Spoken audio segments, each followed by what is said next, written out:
Good morning, everyone. It's so wonderful to see so many of our former choir members here, to probably triple and quadruple the sound you usually hear. And this is because it's Diane's last day after 30 years. So this is a celebration of sorts, although I'm glad to see Matt down there because I think some of the choir might need a psychiatrist. If you look at the front of your order of service, you'll see a piece that Diane wrote for this occasion. It's called At Rest, a much-deserved at rest. Has a whole rest and a fermata on top of that. So, and with quiet persistence, she will now take a rest from all of us, and we hope to see her every now and then when she comes to. Welcome to everyone. If you're new here, welcome. If you are a guest, maybe you would sign our guest book on the table in the back.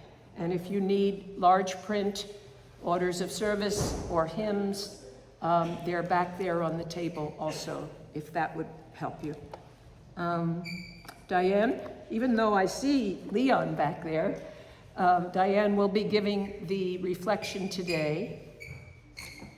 And we're looking forward to hearing what you have to say, and sort of.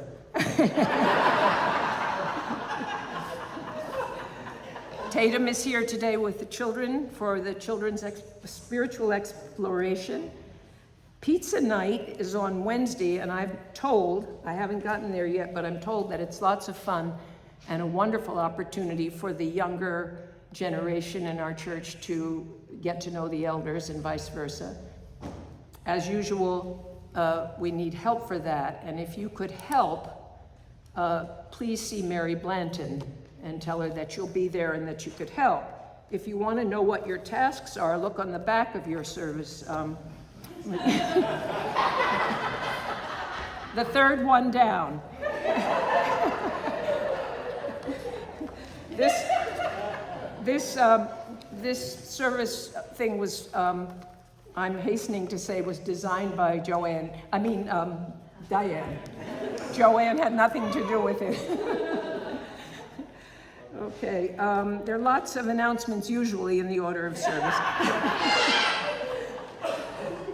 After church, there'll be a coffee hour downstairs in the social hall that Diane will have to endure while we tell her how much we love her and how much we're going to miss her.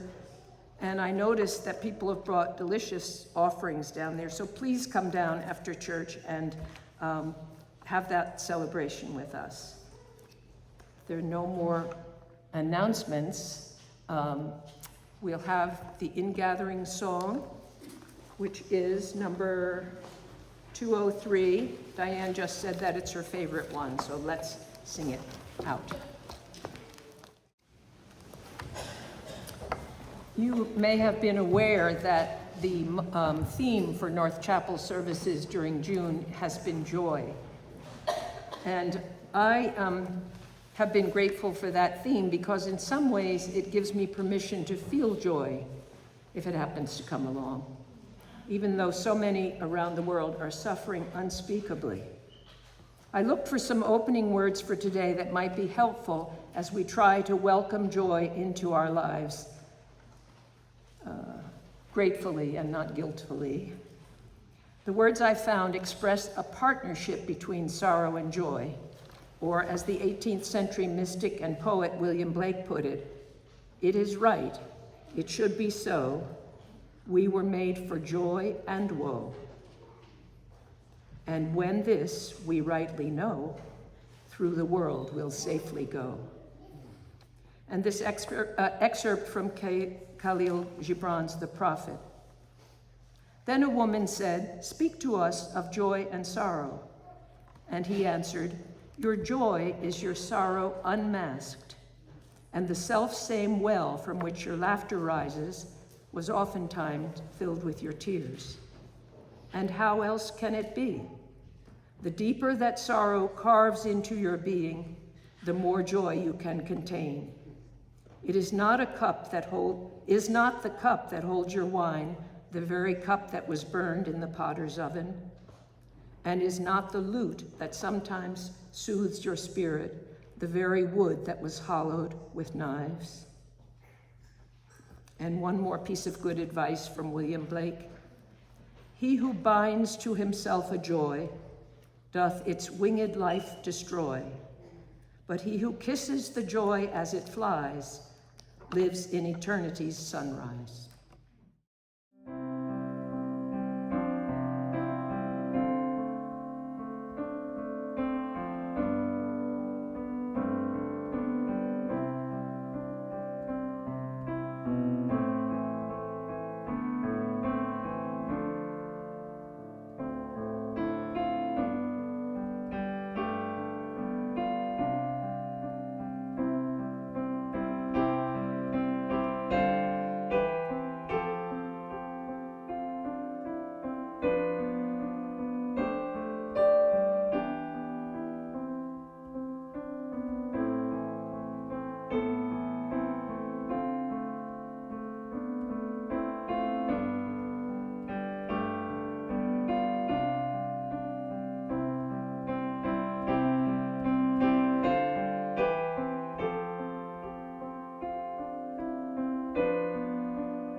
Hello. It's lovely to see you all. It's lovely to have you all. Go Ahead and Sing by Carrie Newcomer. Songs were never meant to be left to the professionals. Never mind the person who long ago shamed you, or the church choir member that told you to just mouth the words. Don't worry if your I's are dotted and your T's are crossed, or your pitches are perfectly placed. Trust me, if you spend today singing, if you start by humming in the shower, then whistling while picking out carrots, or singing as you wash dishes, or walking in the woods, or crossing at the traffic light, you might just begin to feel your true heart open. You might surprise yourself by doing a little Gene Kelly two-step and slide as you sweep into the kitchen, or turn up the radio and roll the windows down. You might remember an old flame, or catch the first notes of a new idea, and possibly, very possibly, you will get to the end of the day with nothing else to add beyond amen. And I ask you, can I get an amen? Amen. It is. It's on. Over the past 28 years, I've been able to witness and participate in pieces of so many of your lives as you've landed here on Sunday morning, if even briefly, in times of joy and celebration, tragedy and unrest, or just in times when you were looking for kindred souls, a little something to do, or ways to be inspired. What a privilege it has been for me to be entrusted with this position, using music to engage in the lives and times of you and so many others who are now scattered to different places, or gone forever, or who have just moved on to other Sunday morning adventures. We come together as a community, a group of strangers and friends, and spend time together at North Chapel, literally singing through and for and about our lives. Working as a research scientist, I find it fascinating that many of the benefits of singing can be attributed to the soup of chemicals produced when actively vocalizing. As the brain floods with dopamine and endorphins, this can lead to feelings of joy and satisfaction and even euphoria. Studies have shown that singing leads to increased cognition, improved posture, better breathing, and can even boost the immune system. In particular, participation in group singing has been shown to reduce feelings of depression and isolation, promoting a sense of belonging and community and connection to spirituality. And participation in any regular group activity leads to wider social circles, often fostering lifelong friendships and support. What a joy it has been to watch the interactions between choir members who might not have known each other but for their love of singing and this place. People from very different walks of life and across wide age ranges who have gathered here to make music together. And while we sang, we learned about each other, and I hope gained a sense of understanding as to how and why we were sometimes different, encouraging more acceptance and less judgment. When we connect on a personal level, we have more empathy for others. There is something deeply human about singing together, breathing together, listening to each other, and using our love of music to work toward a common goal. The Sundays have come and the Sundays have gone, and I can't do much more than to sing you a song. I'll sing it so softly, it'll do no one wrong. And the choir keeps singing of freedom. Firstly, let me acknowledge the fact that I am not a soloist. Though I do love to sing, a solo quality voice I have not. And this is not for lack of practice or ear or ability to read, but due to the fact that a solo-worthy voice really is given at birth. No amount of training can lift a mediocre ensemble voice such as mine to solo levels. But what I lack in quality, I make up for in volume. Truth be told, I was an instrumentalist by training. I began piano lessons in 2nd grade and continued through the end of high school, with my last teacher being the grand student of Dvorak, which is more fun to say than experience because he often smoked while I played, and sometimes he'd been drinking. I played flute through middle school, and then oboe in high school concert and town bands, and piccolo and marching band. In middle and high schools, I was the accompanist for the choir. In college, I played for voice lessons. I was the pianist for my high school's musicals, and then for community theater musicals in Connecticut, Vermont, and New Hampshire, probably playing 30 of the various traditional shows, from Guys and Dolls to Joseph and the Amazing Technicolor Dreamcoat. I played penny whistle in contradance bands. I taught myself to play a 36-string lever harp. I accompanied senior recitals and instrumentalists auditioning for Allstate. I was the pianist in various big bands and accompanied my kids' musicals in elementary school. I've played for school concerts in towns throughout the Upper Valley and for freelance family singers in barn arts. For about 5 years, I taught piano lessons after I got home from work. I played on Christmas Day for the guests at Twin Farms, and on New Year's Eve at the Hanover Inn. I even played a set of tuned drinking glasses with my son for a Woodstock mud season talent show. I remember trying out various glasses in the Pure One store, filling them with water, searching for particular missing tones in my scale. Lots of this and some of that. My major in college was biochemistry, but music was always a part of my life. My most consequential music decision was to take 6 organ lessons with a local Connecticut organist when I was 24. Fun fact, other than teaching music in schools, being a church organist is the most lucrative and regular paying job a keyboard player can get.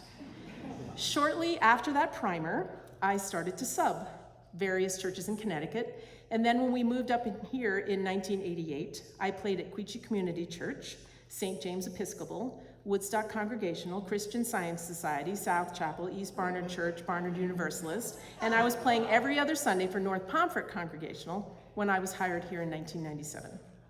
My former husband and I actually were hired to play trombone keyboard duets for a Sunday music service here at North Chapel in 1991, which is how the minister, Elaine Tiller, knew of me. There's a little hook on the back of the altar that Greg dinged his brand new trombone bell on that performance more than 34 years ago. It's still there, the hook. that is. I think Greg sold the trombone with a ding long ago.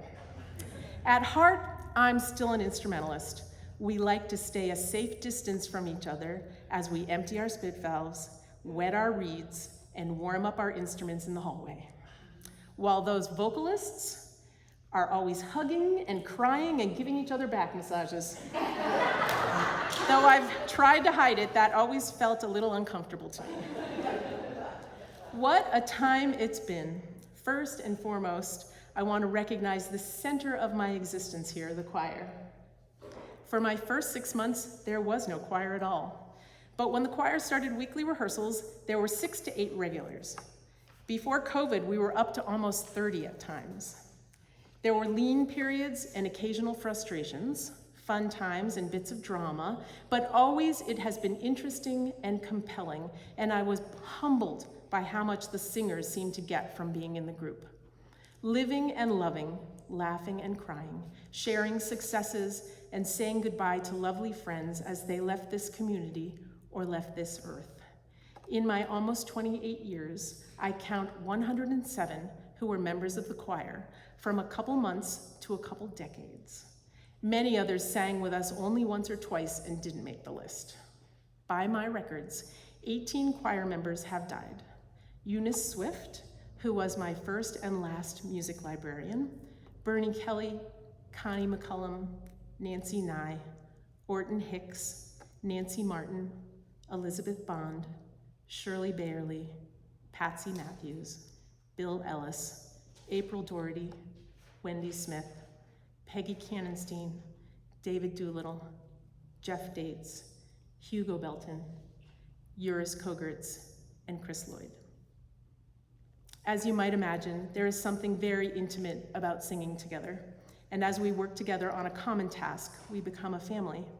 When Susan Inui's husband Bernie was dying, the choir moved our rehearsals to his bedside so he could sing with us, and eventually he would just listen as his cancer progressed.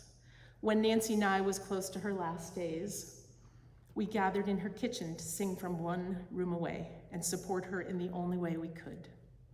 When Elizabeth Bond was failing and unable to follow the music, fellow sopranos sat next to her to help keep her place. Thank you, Irene. Patsy Matthews fought her cancer for years, and she made attending choir a goal during her times of remission.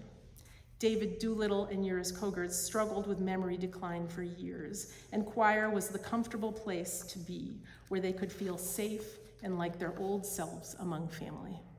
Hugo Belton and Jeff Dates fought Parkinson's with failing muscle control, but held on to choir as a place where they were taken in. But choir isn't just about singing on Sunday morning. We've gone caroling at the Woodstock Terrace. Thank you, Peg Brightman, for organizing that. We performed at a Pentangle Choir Festival with a dozen or so other groups. Many of our singers participated in Western Wind workshops, held at the church for more than a decade. A few of us attended Shape Note singing sessions. In 2013, 10 of us went to Italy together for a week. We've had the pleasure of working with professional musicians, including Eugene Friesen from the Paul Winter Consort, Sandra Wright and Walt Cunningham, the director of the Dartmouth Gospel Choir, Jim Scott and Nick Page of UU fame, and members of the Western Wind, among others. We've done speak chorus pieces inspired by the theater program at the high school. We've performed with soup cans and boxes of pasta to encourage food shelf donations. Technology can be daunting, but most of us have learned how to use a Google spreadsheet to log our hopeful attendance, and during COVID, we rehearsed weekly on Zoom for more than a year and recorded individual audio parts for songs that I would mix together and post on the weekly Sunday e-service. Ah, the good old days. We've sung in maybe a dozen languages across many genres, from Gregorian chant to pop, spirituals to classical, South African to Georgian folk songs. Rob, a boyfriend pre-Jim, was the first to teach the choir how to sign Spirit of Life in ASL since he was deaf. We've sung songs written for various religions, for comfort, protest, death, love, peace, the environment, and once for an interim minister, we sang the Banquet Fugue for her service on Miss Piggy with the lyrics, guzzle, guzzle, munch, munch, gobble, chomp, pass the salt, including measures with notations for burps. During my tenure here, there were 5 ministers. Reverend Elaine Tiller asked me to come on board in 1997. I must admit, the church felt much more foo-foo back then.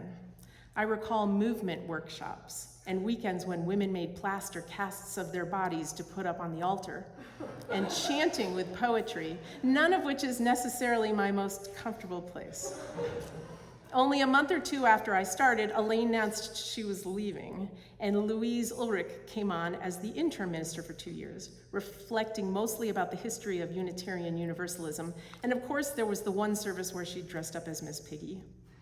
Daniel Jantos followed Louise and had studied at a Seventh-day Adventist seminary before leaving the ministry entirely to be a local contractor for a decade, before catching the eye of many of our then members who were drawn to his strong sense of spirituality and community.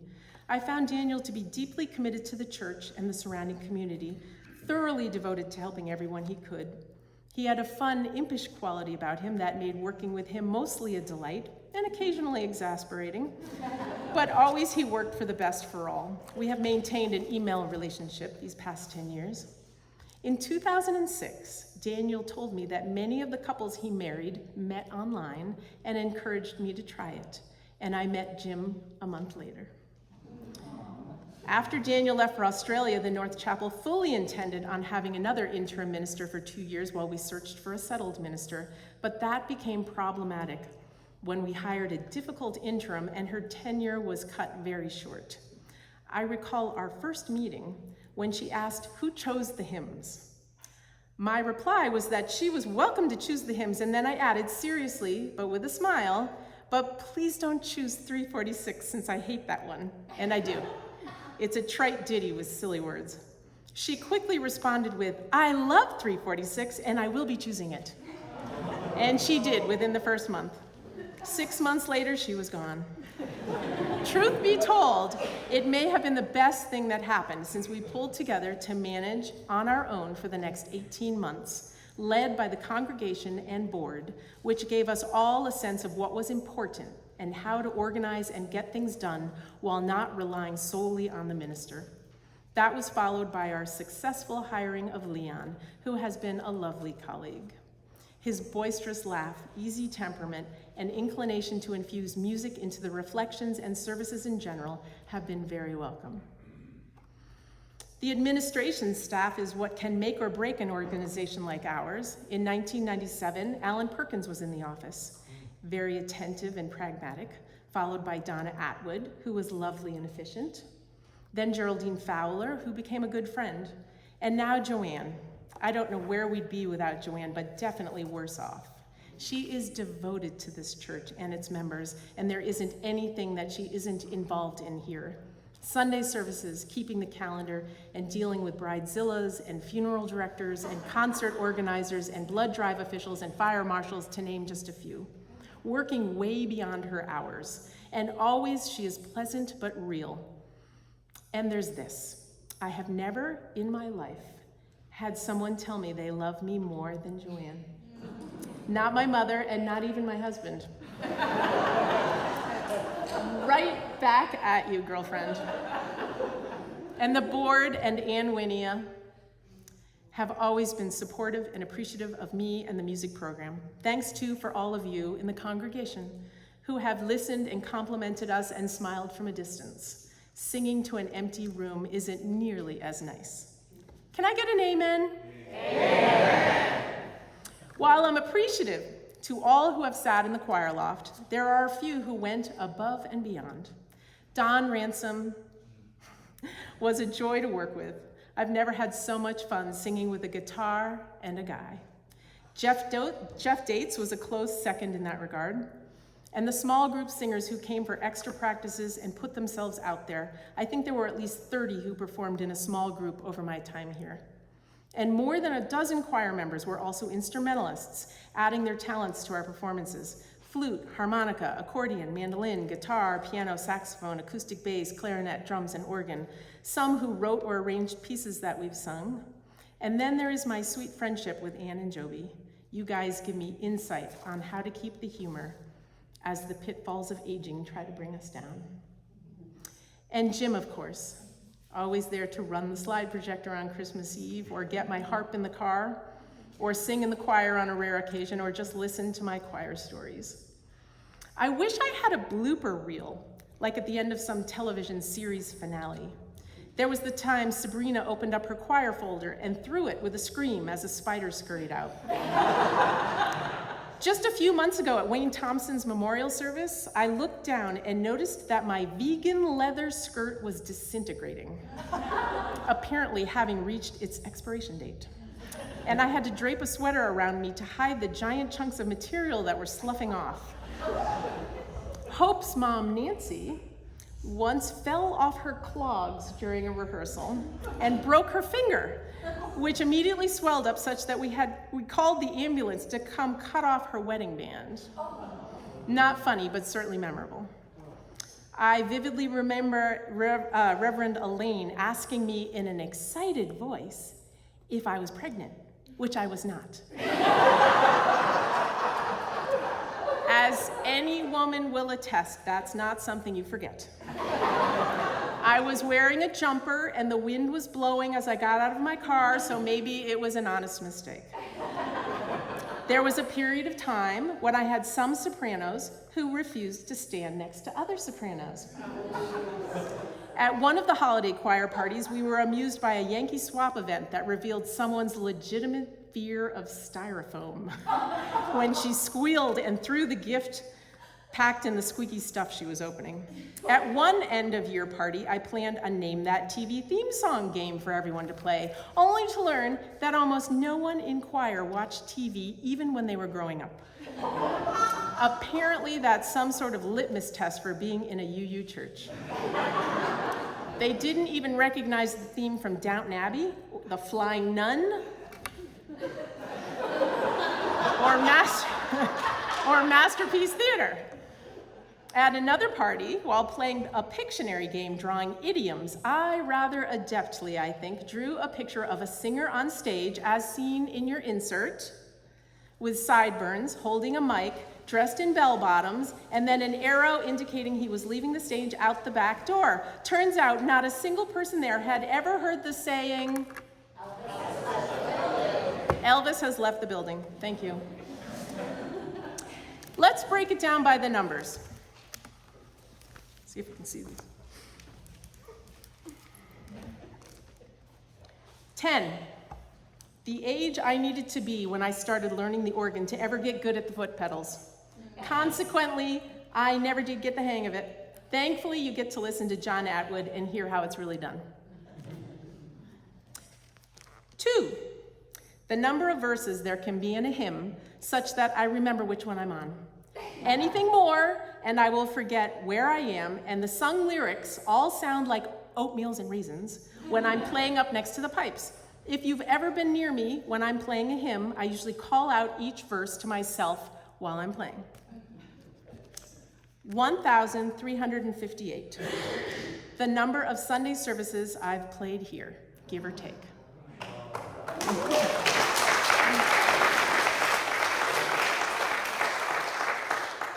Exactly 1. The number of services I've missed on short notice. My daughter went into the ER on Saturday night, February 2nd, 2013, eventually diagnosed with type 1 diabetes, and I spent the night and the next day with her. Thank you, Michael, for stepping in for me with almost no notice. 60. The approximate numbers of sets of lyrics I've rewritten to be more UU friendly. There is always someone in choir who's unhappy with too much or too little Jesus. 76. Roughly the number of hours I've warmed up the choir on the same up and down exercises over the past 28 years. There's 3.15 days I'll never get back. 35,000 to 40,000. Ballpark number of individual pieces of music I've passed out, collected, and filed. I have developed a rare talent of recognizing most any piece from just one random page, even if there's no title on it. This skill will take me far. 53. The number of Christmas Eve services I've played in 28 years. Most years it was 2, but for 6 years it was 3, squeezing in a 7:30 service in East Barnard between the 6 and 9 p.m. services here. Some of you even came along for the frantic ride up and back. Please do not contact me this Christmas Eve. I plan to nap on my sofa. To the choir, thank you. Thank you to those who showed up when you weren't feeling well, or when you could easily have found something better to do, or when it was rainy and cold outside. Thank you for bringing snacks for the 112th coffee hour and setting up the tables and starting the percolator yet again. Thank you for getting out the chairs for rehearsals and putting them away. Thank you for letting me know when you couldn't make it and for putting up with my changeable mind as to what we were going to sing. Thanks for checking in with each other and picking someone up when they needed a ride. God bless those who hosted a choir party. Joanna and Norwood did the most. Thank you for sending around a get well card to sign. Thank you for singing the boring parts and the too high parts without complaining too much, and for quietly struggling on your part as the only person in the section that day. Thank you for laughing at my silly antics and keeping up with my crazy pace. Thank you for your patience when I was sometimes tired or frustrated. Thank you for supporting each other through illnesses and tragedies, and for celebrating the successes and good times. Thanks for welcoming the new people who were different and unknown until they weren't, and then they were just one of us. And thanks for supporting me as I leave you. Change isn't easy for me, but that doesn't mean I shouldn't try it every now and then. You know, there's something that never changed for me over the years. The satisfaction I felt when we were in rehearsal, actually getting it, the rhythm, the notes, the lyrics, and the spirit of what we were singing. This happened more times than not. I can honestly say it was never perfect, but there were always moments of brilliance. Just a few weeks ago, when we sang Emerald Stream during the offertory, I noticed that Will looked up to the ceiling while he exuberantly sang, "Shout praises loudly to the sky." And there it was, this moment, one of those moments of brilliance. I told Jim about it when I got home. This totally delightful young man who probably would have preferred sleeping in instead of coming to sing in choir, but there he was, completely engaged with the music, with the group, and with the moment. What a gift to me. I will miss that. I will miss seeing your joy. I will miss singing and having this creative outlet. I will miss being in this heady place of control and being important in this very unique way. And I will miss you all. And remember this, an organization like the North Chapel cannot rely on just one person or even on just a few. The minister and the new music director and the board and the committees can only do so much. It takes everyone to pitch in and do what they can to keep something like this going. If you like what this place is, and you must since you're here, then show up, set up the chairs, bring the food, join a committee, donate your money, clean up after coffee hour, work on a fundraiser, offer your time and talents, share your ideas, join the choir. Sometimes in a church like this one, you pray with your feet by getting up and walking in and helping out, because that's what it will take for this place to survive. Can I get an amen? Amen.